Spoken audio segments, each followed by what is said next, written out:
Sehatra mampandroso ary mampitombo ihany koa ny arikaren'ny malagasy ny sehatra tsy miankina amin'ny alalan'ny famoronana asa ny vahoaka malagasy ho fanatsarana ny tontolon'ny fandraharana eto Madagasikara zany dia nisy ny fiarah-miasa tamin'ny fanjakana amin'ireo orinasa tsy miankina entina hanatsarana ny fomba fiasa eo amin'ny habatseranana sy ny manodidina ny etra.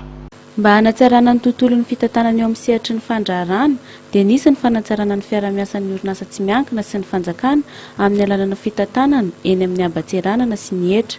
Zava-dehibe ny fanamorana ny fifandraisana eo amin'ny mpiandraikitry ny etra sy ny vaditseranana amin'ireo mpandraharaha tsy miankina.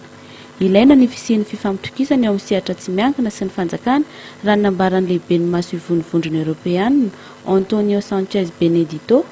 Olana lehibe mateti-piseho ho any amin'ny faditseranana ny fisian'ny kolikoly ny tsy fisian'ny mangarahara.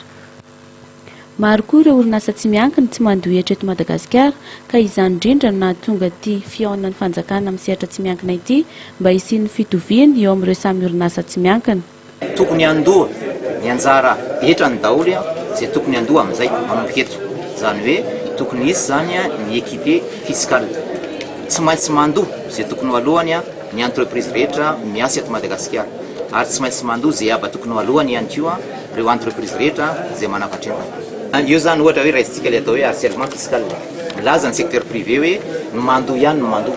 Izany hoe ireo entreprise efa mandoha etra foana no ataony fanamarinana azy. Zay anankiray. Izany izay no resahako teo hoe tsy maintsy misy manomboka eto ny équité fiscale. Izany hoe ireo entreprise miasa eto Madagasikara ka tsy nandoha izay tokony ho nalohany dia tsy maintsy mandoha an'izay arakaraka ny vola miditra amin'izy ireo. Anankiray izay.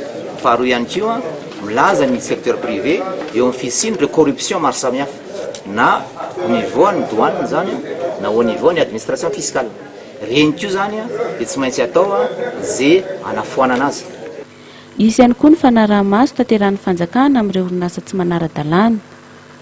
Nofaranana androany tetsy amin'ny hôtel Carlton Nanosy ny fihaonana na asizy izay naharitra 2 andro ny rahan'ny fanjakana malagasy izay natrehan'ny ministra ny fitantanam-bola sy ny teti-bola Gervais Rakotoarimanana, ny ministra ny indostria Narson Rafidimanana ary ny lehiben'ny maso-ivon'ny vondrona Eoropeanina Antonio Sanchez Benedito.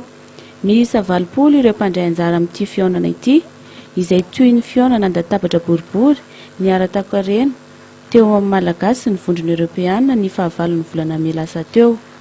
Ny asizy moa dia tafiditra ao anatin'ny teboka voalohan'ny fandaharan'ny Procom vatsian'ny vondrona Eoropeanina vola hatrany amin'ny 520 tapitrisa ariary mba ho fanohanana ireo rafitra panelanelana na organisation intermédiaire eo anivon'ny sehatra tsy miankina sy ny dinika eo amin'ny samy sehatra tsy miankina.